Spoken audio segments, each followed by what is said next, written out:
I never imagined I'd return to my childhood home in Phoenix just to be told I didn't exist. The desert wind howled, sweeping dust across the front steps where I once carved pumpkins and strung up Christmas lights with Dad. This was the same adobe porch where I'd learned to skate and posed for my first day of middle school, with Mom beaming behind the camera. But now? My father stood in the doorway, his face devoid of warmth. "Lena," he said, tones stiff, eyes cold. "We don't have a daughter. Leave or I'm calling the police." Behind him, my younger sister Callie lounged against the frame, arms crossed, smug grin painted on. The spare keys to my old studio room jingled from her pocket. She'd always resented my ambition, my education, my success, my bond with our parents. At 35, I was living in downtown Chicago, leading strategic acquisitions for a Fortune 100 company, and making more in a quarter than most saw in a year. Every month, I wired money, $3,500, 0 cents to cover their mortgage, $2,000, 0 cents for bills and groceries, $1,000, 0 cents toward Callie's student loans and car. I'd even paid $50,000, 0 cents for Mom's eye surgery last spring, when their coverage fell short. "Dad," I said quietly, "we just talked last week. Mom said she was making her green chili stuffing." He didn't blink. "You're mistaken. We only have one child. Callie, please leave." Then the door shut. Through the stained glass, I watched them walk away, back to the dinner I'd helped pay for, back to a table I wasn't welcome at. The banking app on my phone glowed. My thumb hovered over cancel transfers. Miss Walker. It was Mrs. Garcia, our neighbor of 2 decades. Her brows were knit with worry. "Everything okay?" I smiled faintly. "Everything's fine. Just a misunderstanding," I murmured. "Misunderstanding?" Mrs. Garcia frowned. "But I saw your folks packing the SUV this morning. Suitcases, cooler, the works." "Your mom said they were headed to Callie's new cabin for Thanksgiving. Said it would be the 3 of them. A proper family holiday." It hit me all at once. Callie's cabin? The one she claimed she'd bought from her savings working admin at that solar panel office. The same sister who begged me in September for help covering her rent and dental bills. I unlocked my phone and pulled up the bank app. My parents' joint account, the one I'd added myself to last year to better manage their bills, showed a series of large withdrawals, timed perfectly with the date that cabin was purchased. They used my money, funds meant for their mortgage, medical bills, and groceries, to buy Callie a vacation home. And now they were pretending I didn't exist. I pressed down on the cancel button. "All future transfers gone." "Thank you, Mrs. Garcia," I said softly. "You've helped more than you know." Back in the car, the organic turkey sat cooling in its fancy foil, untouched. My phone buzzed. A message from Callie. "Too late to cancel anything. They already pulled next month's cash. Enjoy your sad little dinner. Oh wait, you're not part of the family anymore." I didn't reply. Instead of going home, I drove to my firm's regional headquarters in downtown Chicago. Quiet, almost empty. I logged in and opened the financial records, my parents' accounts, every one I'd ever helped manage. I reviewed, line by line. What I found chilled me. Jewelry stores, car dealerships, pricey bistros, but worse, offshore transfers, shell payments, cloaked accounts. This wasn't reckless spending. It was criminal. And as a licensed fiduciary, I was legally obligated to report it, even if it meant turning in my own family. Especially then. I reached for the office landline, fingers steady. I dialed a number I'd bookmarked long ago, hoping I'd never need it. "This is Lena Walker, Senior Acquisitions Manager at Kessler and Hayworth Capital. I need to report suspected financial fraud and possible money laundering." My tone was calm. Too calm. "Yes," I confirmed. "I have full documentation, bank records, timelines, and account access."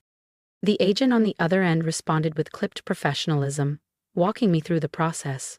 I answered every question, including the one I dreaded most. "The subjects," I said softly. "They're my immediate family." As I hung up, my phone buzzed again. A notification from a group chat I didn't recognize. Photos flooded the screen.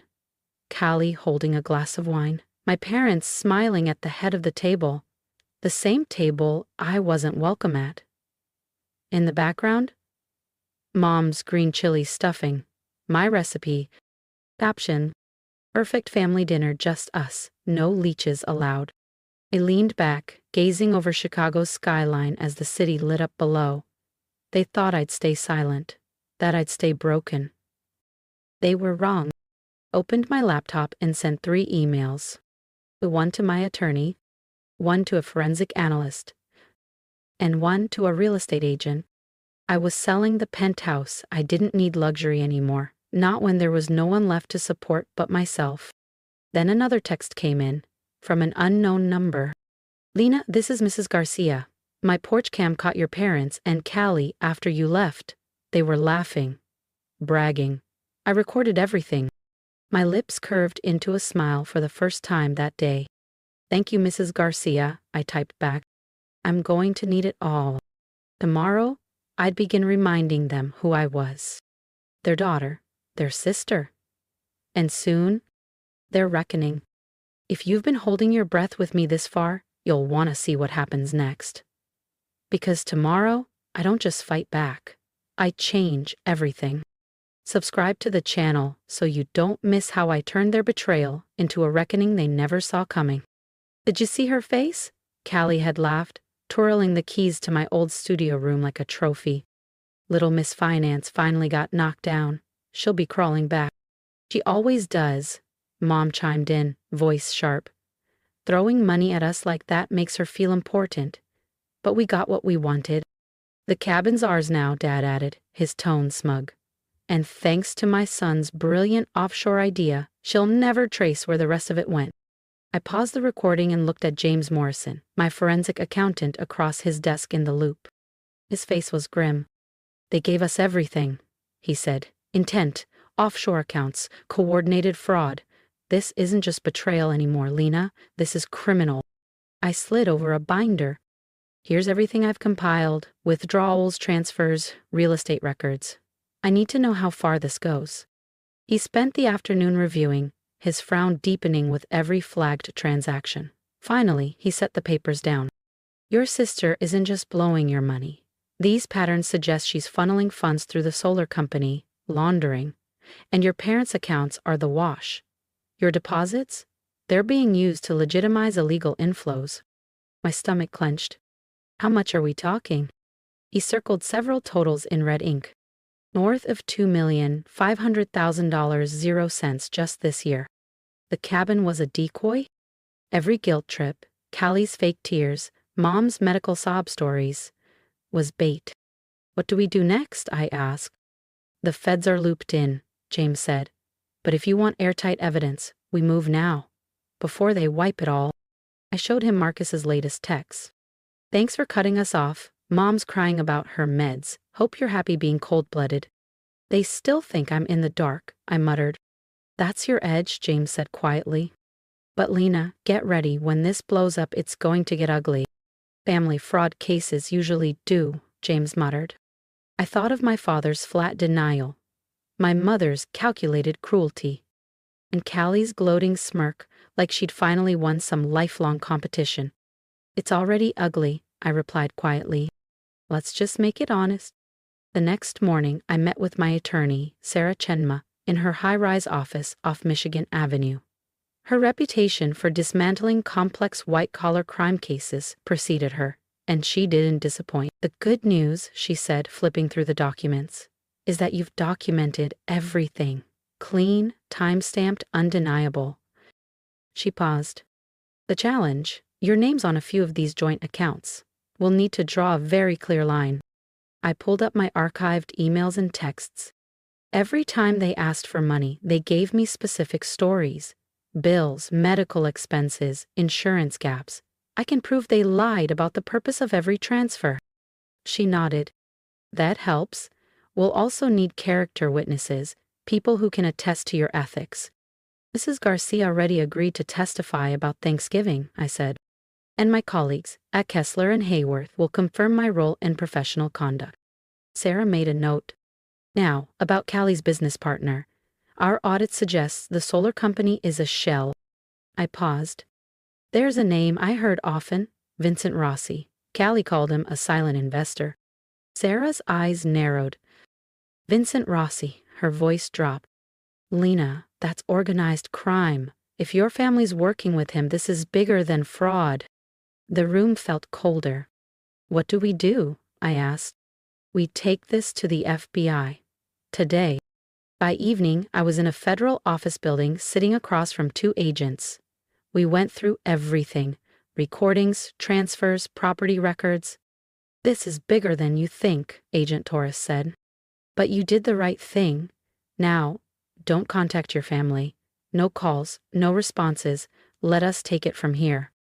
That night, in my quiet apartment in River North, a new message buzzed on my phone. A photo of my parents and Callie at an upscale restaurant. Caption: Dinner at Vincenzo's. Only real family deserves the best. Owned by Vincent Rossi. I stared at the screen, jaw tight. I forwarded the restaurant photo to Agent Torres, then blocked the number they'd used to send it. Let them believe I was sulking, too heartbroken to fight back. Let them revel in their false security and stolen luxuries. The investigation was gaining momentum. Their world would collapse soon enough. My phone rang again. Mrs. Garcia? Lena, honey, your sister just stopped by, angry, demanding your new address, said you needed to be taught a lesson in loyalty.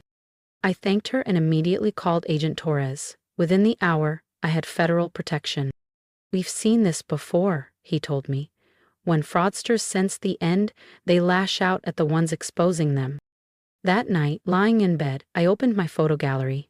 Birthday cakes, Christmas trees, family barbecues. Images from a life that now felt staged. I stared at them one last time, then deleted everything. The past was over. The future demanded my full focus. A message from James lit up my phone. Found something big in the offshore transfers. 9 a.m. tomorrow. Might be our smoking gun. I set my alarm, heart steady, one step closer. The next morning, James's office was eerily quiet. He gestured me inside, his monitors glowing with transaction flows and layered charts. You might want to sit, he said. Remember those offshore accounts? They weren't just shielding your money. Callie's company was at the center of a vehicle export scam. The screen revealed the web, laundered funds buying luxury vehicles, exported at fake premiums, insurance fraud tied in. My parents' accounts, clean the payouts. Estimate? 15 million. 2 years. Then he hesitated. There's more, Lena. Something personal. He opened a file. A trust agreement, one I'd never seen before. Your grandmother's inheritance, James said gently. The one your parents claimed went to Callie because of her dying wishes? It was meant for you, all of it. My hands trembled. But they showed me her will. They said she thought Callie needed it more. James shook his head. They forged the documents. We recovered the original and encrypted backups from your father's cloud storage.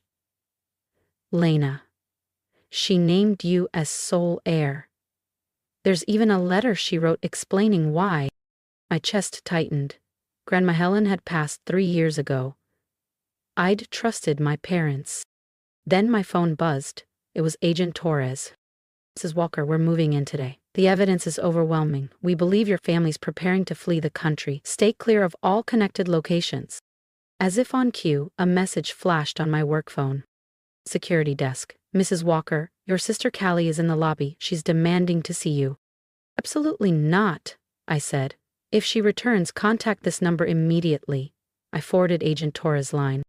The next few hours passed in James's office, watching updates roll in. The FBI raided multiple sites, the dealership, the lake house, their home, and 3 other properties I never even knew existed. At 2:47 p.m., my phone buzzed. Breaking. FBI raids. Luxury car dealership. Key figures arrested. In $15.00 M fraud ring. Moments later, the messages poured in. Mom, how could you do this to us?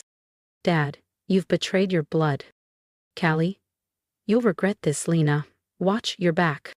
I forwarded each one to Agent Torres. Then came a message from Mrs. Garcia, a video attachment. Thought you should see this, she wrote. They broke into your old room before the FBI got there, looking for something under the floorboards. I pressed play. There they were, Mom, Dad, and Callie, desperate, pulling up planks, scrambling for something. I smiled faintly. They didn't know I'd moved the documents years ago to the closet compartment only I knew existed. And during my last visit, I had left a recorder there, just in case. Check my old closet, I texted Agent Torres. Hidden candle, back right corner, might be something useful. An hour later, she called. We found it, recordings. They talk about everything, the fraud, the forged will, even a plan to frame you if things went south. I stood at my Brooklyn office window, the city glowing behind the glass.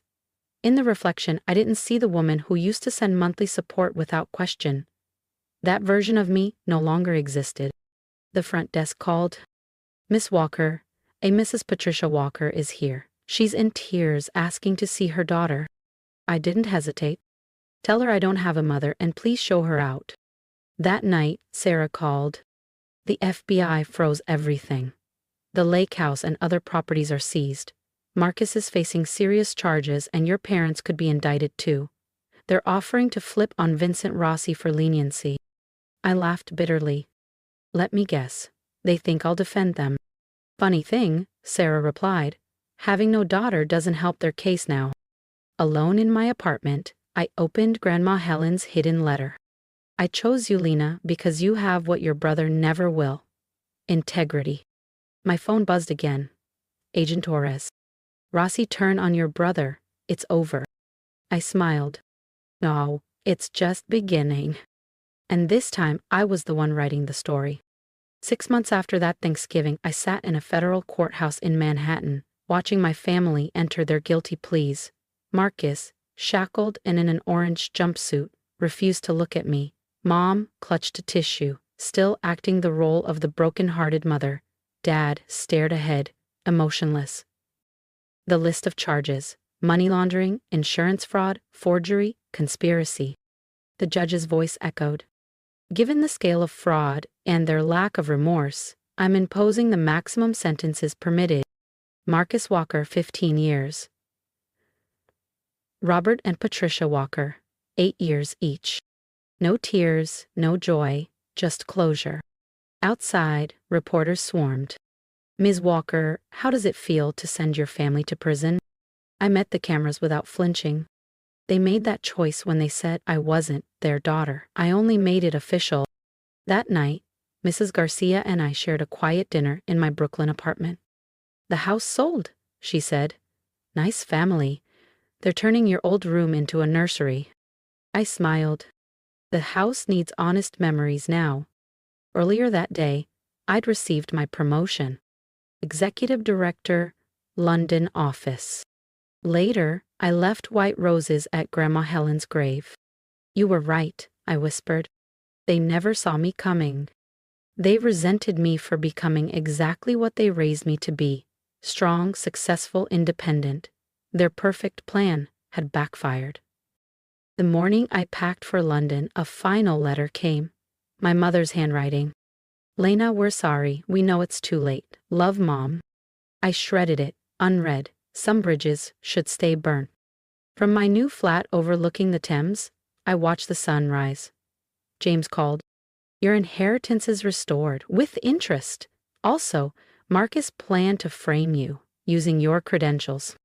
Then I stopped them just in time, I replied. Sometimes, no family is better than the wrong one. And I was finally free. If you've ever been betrayed by the people you trusted most, you know how hard it is to rise. I did, and I'm still standing. Drop a comment below. What would you have done in my place? What would you say to someone like me? And if I've learned anything, it's this. Sometimes walking away isn't weakness, it's power. Choose truth, choose peace, and always choose yourself. Don't forget to subscribe for more.